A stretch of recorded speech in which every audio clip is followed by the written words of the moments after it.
We support this bill on behalf of our Telugu Desam party. Thank you, sir. Thank you. Up, Honorable Minister Dr. Jitendra Singh ji to reply the discussion. Continue.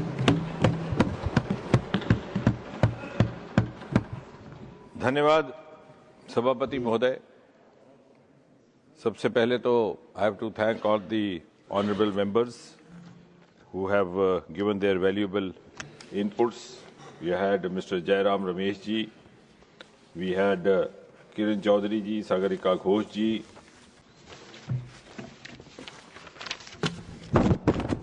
and Mr. P. Wilson, Sandeep Kumar Pathak ji, Ayodhya Ram Reddy ji, Mazbullah Khan Sahab, Professor Manoj Jha, Thiru M. Thambidurai, Madam Sudha Murthy ji, K.R. Suresh Reddy ji, A. Rahman ji, Ram Gopal ji, Ram ji, Jaggesh ji, Harshvardhan Shringla ji, and just now we heard Dr. Parmar, Kartikeya Sharma ji, Dr. K. Lakshman ji, Shrimati Majhi ji, Shri Ghanshyam Tiwari ji, Shri Achit Madhav Rao ji, Bhim Singh ji, Brijlal ji, Harish Bieran ji, Sunir ji, Masthan Rao Yadav ji. I have taken down all the notes, and I'm sure we will be able to take the best out of this. Not taking the risk of being repetitive, because much has already been said about the bill, and many of the members have also dealt on the different aspects of it. So I'll just like to clarify certain of the aspects which have come up advertently inadvertently कभी-कभी ऐसा लगता है कि वो interpretation में थोड़ा सा फर्क रहा है, कुछ मेंबर्स ने उसको अपने ढंग से देखा है, कहीं लगा है कि पूरा बिल पढ़ने में थोड़ी दिक्कत रही होगी क्योंकि it's a very voluminous bill. As Jairam ji was saying that we have revisited 3 provisions, then they created one voluminous manual out of that. The Atomic Energy Act of 1962, the CLND of 2021, and added to that is the Atomic Energy Regulatory Board, which is now being given a statutory status and being made a part of the Parent Act. So that makes it quite a voluminous thing. Now, there are some contentious points also, which I'll come in the later part of my response, because मैं नहीं चाहता कि शांतिपूर्वक सारी चर्चा हुई है, शुरू में ही शांति भंग हो जाए. So let me start on a positive note. Jairam ji, Ramesh ji started his intervention with the suggestion that when the rules are framed, the views of the others and all stakeholders should also be taken into consideration. I have no hesitation to say that even this bill has taken about 1 year or so, or more than that, of very serious and series of consultations at different levels, interministerial levels, intersecretariat level, with the industry leaders, with the scientific experts, with the business potential partners, even the startups. So all sections of stakeholders, that process is continuing because it's a new experience for us also, like it is for the others. And it forms a part of a larger ecosystem, which also includes some of the other components, like for example in the nuclear energy mission that was announced in the budget. We also have a provision of small modular reactors, and 20,000 crore was earmarked separately, exclusively for that, which also becomes a part of the larger nuclear mission targets. So similarly, we also recently launched a 1 lakh crore of RDI fund, Research Development Innovation Fund, to catalyze the private sector into various scientific initiations, undertakings. And therefore, as I said in the morning, this was a bill which is slightly unorthodox in the sense that it was not very much easily expected that we would come out with a bill which would rather suggest or seek opening up to the private partners. But as I said in the morning, without regretting to reiterate that it was possible because of the personal intervention of Prime Minister Narendra Modi. He was kind enough to spare time to also engage himself in some of the deliberations related to the bill, and he has the capacity to take out-of-box decisions to break taboos of the past, like it was done in the case of space, when the media reported that space has been unlocked by Prime Minister Modi. Now, As far as some of the points are concerned, before I come to the bill per se to clarify certain things, I would repeatedly it was said, why? Because we are dealing with a subject related to science and being taught not to speak without evidence and to refrain from rhetoric and concentrate more on the facts and figures. So time and again it was said that the LOP in the same house in 2010 had opposed this. And I would say that it was opposed on the merit at that point of time. Now it is being brought forward on the merit on the present context. Because the technology has changed, the scenario has changed. For example, to put it in a simple words, in a single sentence, in 2010, nobody could have thought that there would be something like artificial intelligence happening in the world. The world scenario is changing, and may I add that with each passing day, the pace of change is also.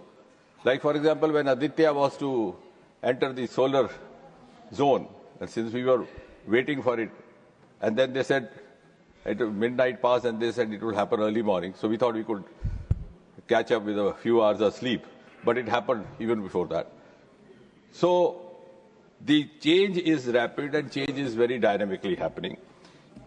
Secondly, the small modular reactors, for example, which are being talked about today, which have made a part of this mission, were never heard of. We never thought that would happen 15 years back. The safety concerns were also different because now there are much better safeguards in place. Small reactors has come, as Mr. Jairam also mentioned, small reactors both in the form of Bharat small reactors and also small modular reactors. So, which will be placed in residential areas, in colonies, in factory areas, etc.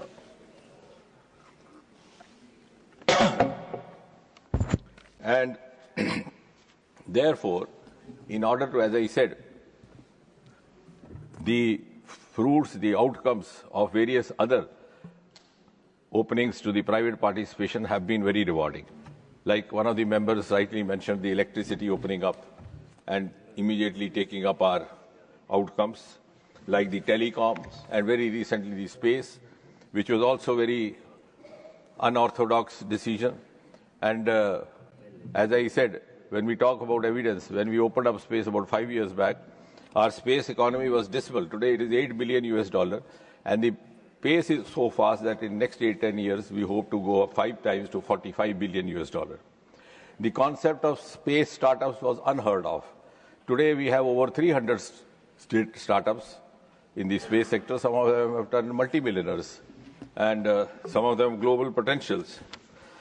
This was possible because the private sector participation was allowed, the FDI was allowed. So, we have, this decision has been quite bold, courageous, also based on the courage of conviction, supported by Honorable Prime Minister, but it is also based on the success stories through the same channel earlier. Now, time and again, some of the members raised the question of safety. Now, may I add over here that the safety has not been compromised in any way because the safety provisions and safety SOP is the same as it existed before. And that too in the Atomic Energy Act of 1962, which was brought when Pandit Jawaharlal Nehru was the Prime Minister. And the SOP in place clearly mentions the first safety, second production, or first safety first, production next. During the construction of the plant, every 3 months inspection is done. After the plant becomes operational, it is again inspected every 6 months. At the completion of 5 years, the license is to be renewed. The Atomic Energy Regulatory Board, which was earlier supervising this, is now being strengthened, given more teeth, being made a statutory body. And overall, the International Atomic Energy Agency is also supervising the parameters. So I think the honourable members can be rest assured that is being done also by the third party. And even if you go by the various, then somebody said about the seismic risks. India's plants have been located in such a manner that they are far, far away from the seismic vulnerability. For example, on the eastern coast, the nearest seismic zone is in Indonesia, where the Kundakalam is located about 300 kilometers away from there. On the western coast, the nearest is Makran in Pakistan, again about 1300 kilometers away. So which is far away from the possible effects of it happening. Now, if you go by strictly the radiations happening, now some of the members have also expressed apprehensions that there would be a risk of radiations causing a number of ailments, disorders, cancers, etc. So far, there has been no such instance or report available where a radiation from a reactor in India led to carcinogenic consequences. And I would rather also support it that the measurement of the radiation being emanating from the reactor is done in the form of a unit called microsievert. And 1 milli-microsievert unit or 1000 microsievert per year is the safety limit. Whereas, for example, our project like Kundakulam, we have only 0.002 of this micro unit being emanated, which is far, many times lesser than that. Kalpakam is just about 15.961, whereas the maximum safety limit is 40. Ravlabat is again 25. Tarapur is even less, 0.02, 0.2. So I'm just mentioning this for the reassurance of the honorable members. And not only that, this government has also gone further ahead to another aspect of the security, which is the cyber security. Because as I said, these concerns were not there in 2010 or even earlier. So we have encryption of sensitive information in storage, secure coding processes, regular backups with logs, and we have technical controls, spams, malware filtering, cyber security audit. So multi-level security is being upgraded depending upon the upgradations in the technology. Now, one of the members said that we have kept it out of the civil code. Now, I don't know how that message has gone. It's just because in the bill we have incorporated one new provision, which is that of the Atomic Energy Redressal Commission. So, Chairman, sir, that is in order to facilitate dispute redressal, like you have in the judiciary also, so that everybody doesn't have to rush to the court. So you have another option of going to this redressal commission, which is now being made a part of this entire Act, Shanti Bill 2025. And after that you can, so that it's for your facility and for the facility of justice. But you can always go to the civil court after that. You can even go up to the Supreme Court. Nothing prevents, like any other citizen of the country. Then Jairamji said that private sector cannot be allowed to be the engine of growth. I fully agree, but let me also assure that the engine of the growth will be public sector and the engine driver will be Prime Minister Narendra Modi. Then about thorium, Jairamji is right. There was a paper by Professor Anil Kakodkar who said that since we are proceeding stage by stage 1, stage 2, stage 3, so we can hasten up the process if we use thorium in a mixed form or partly in stage 2. But we have got it studied, and I'm glad to share with the honorable members also that the scientific conclusion, which again Dr. Kakodkar also did not contradict, was that the proposed use of thorium with higher enrichment of uranium is not a sustainable option for thorium reserves. Though it reduces the spent fuel burden, the spent fuel is not suitable for a closed fuel cycle. Hence, it is not a sustainable utilization, which can only be done with the Stage 3 program, unless alternatively we have a molten salt breeder reactor. So I agree, if we are now in the process of developing one. So if we have molten breeder reactors, then we would be able to follow that also. But as of now, we are not in a position scientifically to follow the hypothesis or the postulation given by Dr. Kakodkar. Then there was an apprehension that we would be allowing mining. I don't know how it has gone there. Actually, it is very clearly mentioned. Exploration may be allowed to the private partners. But mining, if it is uranium quantity is found to be more than a certain limit, which will be decided after further deliberation in the rules itself, the private partners will not be allowed. Similarly, also somebody expressed apprehension about the spent fuel being handled by the private. No, not at all. We have an SOP in place. to begin with, the spent fuel is kept in the reactor. Then after about 5 years so, it is kept close to the reactor, which is called away from reactor storage for about 30, 40 years, 50 years. And then again, when it is taken out, it will be again in the charge of the government authorities, not the private players. So there is enough safeguard and capability. Then there is Manoj Jha, professor, rightly mentioned that there should be no compromise on sovereignty. And Madam Sudha Murthy has also rightly tried to correct that apprehension of this poetic reference to East India Company, which I'm sure may not, maybe because of his aptitude for poetry, he made that poetic reference. But the context is not so. तो वो आप तो शायर भी हैं, तो फैज़ अहमद फैज़ का एक बड़ा मशहूर शेर है, आपने सुना ही होगा कि वो बात सारे फसाने में जिसका जिक्र ना था, वो बात उनको बहुत नागुजार गुजरी है. तो ये बात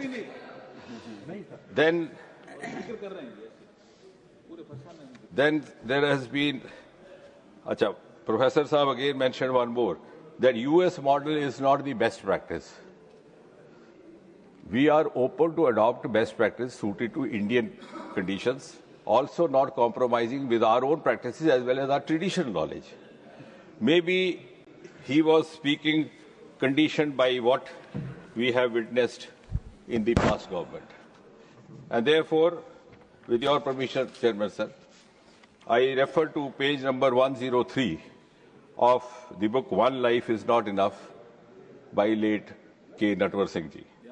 And he writes, and I quote, and I can lay the quote, at the dinner, Manmohan informally told me that I was getting external affairs and Arjun Singh, the Ministry of Human Resource Development. But after dinner, Sonia asked me to come over with her. She told me that she was under great pressure from various quarters, including Americans, to not appoint me as External Affairs Minister. And therefore, would I consider taking another ministry? With some heat, I turned down the suggestion. So it's left up to the members that there is, as I said in the beginning,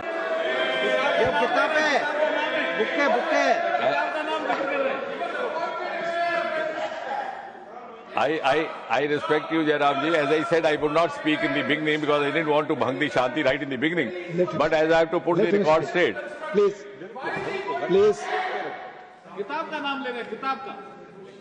Petition book. Actually, Please, Jairamji, let him speak. I am simply referring to what is written in the book.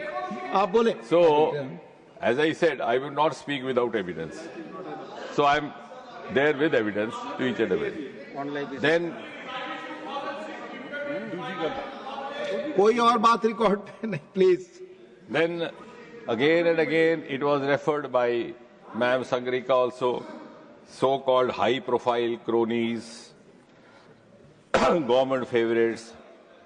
So she belongs to the enlightened genre of journalists. Maybe it is from them that we learned that during the Union Carbide case, how Anderson was transported from Bhopal to Delhi. But please don't judge us by what has been learned by you through the conditioning of the previous governments.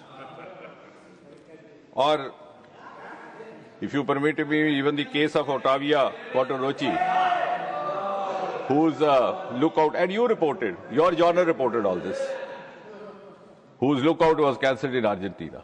So maybe conditioned by the mindset which has been reporting such things, you think this government also would hit. Hey, what is this? Please take your seat. Please take your seat.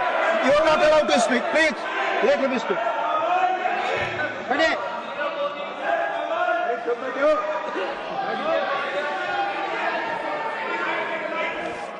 बोले मानी जितेंद्र सिंह आप.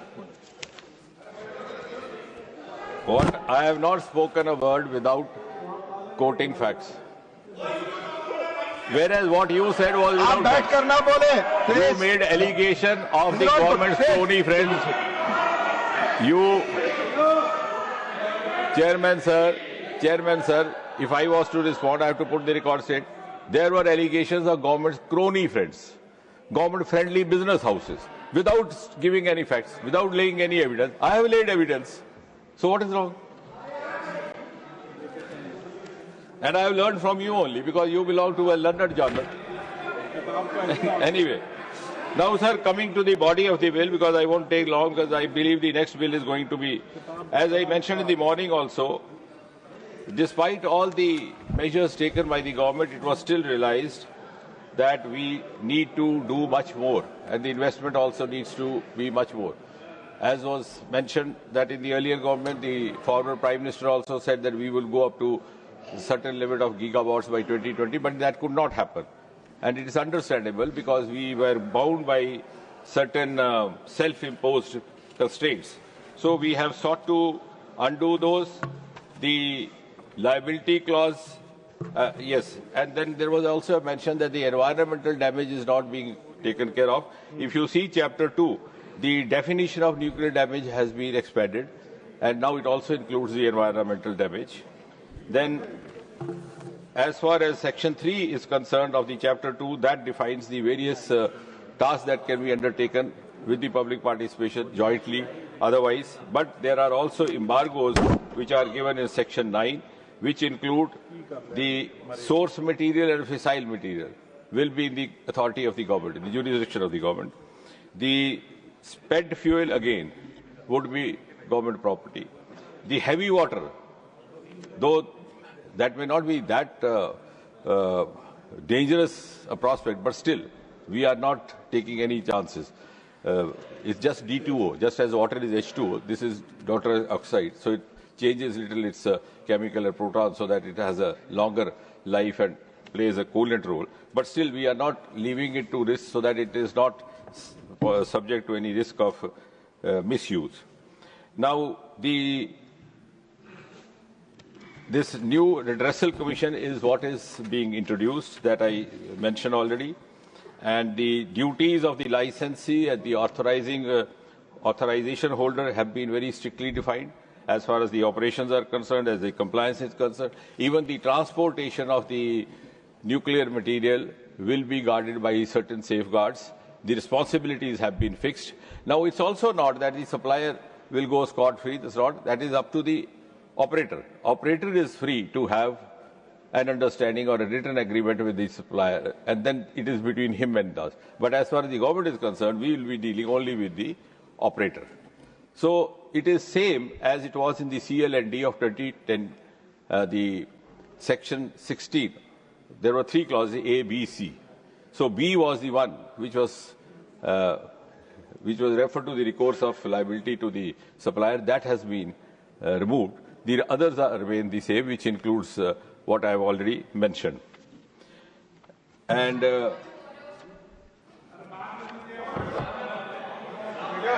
please. However, to be. Seize on point of order. However, Honorable Minister, seize on point of order. हाँ, rule number 238A. 238A, please. आप मत बोले, please. Let her speak, please. Sir, no allegation of a defamatory or incriminatory nature shall be made by a member against any other member or a member of the House unless the member making the allegation has given previous intimation to the chairman and also to the Thank minister you. It will be examined. Thank you. Honorable Minister, no point of order. Sagrika ji, please sit. Sir, on the one hand, I am referring to ma'am as a member of a learned genre, and I am trying to learn from them and quoting them what has been reported by them for the last 20 years. So I am rather as a student following you. No defamation. You should be proud of us. Honorable Minister, please. Anyway. Please. There is no defamation. I am appreciating you. I said what you reported about Union Carbide, Anderson case, I am reproducing. Please, what please. you reported about Hawaii. Please speak on the subject. Now, sir, there is some misconception about the reactor capping being limited. It's not so. Jairamji has gone through thoroughly. Earlier it was fixed as 1500. Now we have done it in different grades. And there's a reason behind that, so that we also don't discourage the small investors. For example, somebody wants to put a small modular reactor. Somebody wants to put a 300 150 megawatt, a small reactor. So we would not subject it to the same liability. We will subject it to the liability of 300 crore, which also negates the impression that it is only for high-profile cronies. Even the low-profile cronies have been made a part of this bill. So the low-profile cronies can come in. So that was the reason for grading it. Please, No, please. I'm repeating what you said. Please. I am repeating because you know better English language than me. So I am using your vocabulary. Crony word came from you. I do not use uncivilized vocabulary often. That's why to Professor Jha, I try to rebut through Faiz Ahmed Faiz instead of indulging elsewhere. Then secondly, sir, this 3,000 or whatever cap is not the final. Suppose the damage goes up to 20,000 crore or more. The victim or the damage will be fully compensated. Then we'll go on to what is called the Nuclear Liability Fund, which will be created by the government through sources. And then finally to the Convention of Supplementary Compensation, to which many other countries are also a party. So I think that is quite a reassuring part of the provision that has been provided. And I think I have spoken almost all of these aspects earlier also, and many of the... My only now, in the end, my submission is that, yes, now we are also including the health sector, and in the response to one of the questions, as I said in the morning, we have made very big headways in the last 1 decade. We have come out with cancer treatment through nuclear medicine for acute lymphoblastic leukemia in children, which is commonly known as the blood cancer of children. We've come out with a possible remedy for prostatic cancer, all through nuclear medicine, through the Tata Memorial Center and other sectors. And we are now rapidly making headways. So we have therefore also liberalized the research work, because many of the private institutes are doing beautiful research work in other domains of science. So why deprive ourselves from there? So we have health sector, we have agriculture sector, we have food preservation, and of course we have the security sector also, which of course this bill may not per se be addressing, because this is meant more for civilian, because the uranium enrichment over here will be limited to that range, which is only meant for reactors and not for the weapons, nuclear weapons, etc. So we have tried to extend the range depending on the contemporary requirements, so that India not only becomes Atmanirbhar, it also reduces its dependence on the other sources of energy or on the fossil sources which might be coming from the other quarters.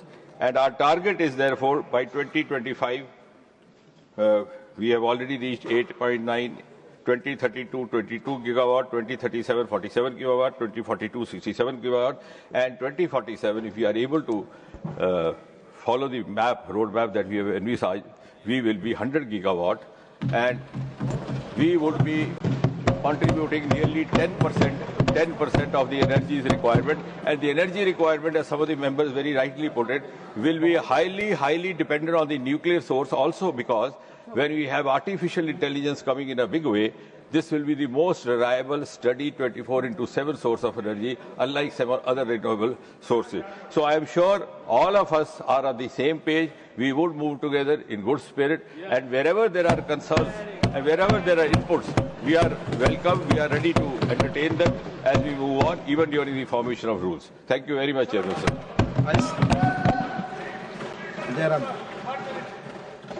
I thank the minister.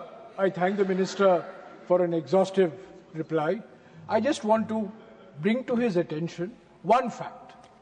He repeatedly talked about SMRs, small and modular reactors. So I have here an article written by a very eminent nuclear scientist who is broadly in agreement with the bill that you are going to pass. Dr. Grover, he has written this article in Current Science, which is a preeminent scientific journal. Please of be India. brief, Jairam ji. So the point he's making is, there is a difference between a small modular reactor and a Bharat small reactor. There are 80 different designs of small and Thank modular you. reactors. Thank you. And Thank you, small, Honourable one second, Minister. sir, one second. Thank you. Small and Please modular conclude. reactors Please. produce more radioactive waste Thank you. and use more fuel per unit of electricity Thank you, Jairam generated. ji. The Bharat small reactor Please, is a Jairam ji. standardized I'm not design. allowed. Please, So I please, request please, not to be please, made by please, foreign please, not. Jairam ji, please conclude. Please. No, I think, Honourable Minister. there is some miscommunication. Absolutely not. If you want, I'll repeat it. I agree with you. Small modular reactor is different from structurally itself. That's why the name modular. Whereas the small reactor is small otherwise. Yes, but the advantage that India enjoys compared to other countries is that for small modular reactor also, the cutoff is about 200 to 300 megawatt. In India, we already have small size reactors because of our constraints of resources. In the US, they have very large reactors. We somehow could not afford that. So we have smaller reactors, as Jairam ji is rightly mentioning. So some of them are small reactors. Now, it will be easier for us to convert these small reactors into the modular form because the size is already there, only the technology, the structure has to be. So that's an added advantage to us. I agree with him. And now that the point has been made for the benefit of the members, the target that we have laid down for ourselves in 2033 is one Bharat small modular reactor. That is Bharat but small. That will be 200 megawatt. Two small modular reactors, as the Honourable Member Jairam ji is mentioning. So we have targeted in total 5 small ones, which will also include small modular reactor of 55 megawatt, which will be a smaller strength, and one high temperature gas cooled reactor, the H2 GCR 5 megawatt, which will be more of hydrogen driven, and that has its own applications. And fifth one we are working on so that we could meet that target of 5 small reactors by 2033. Thank you. I shall now put the amendment moved by Dr. V. Sivadasan for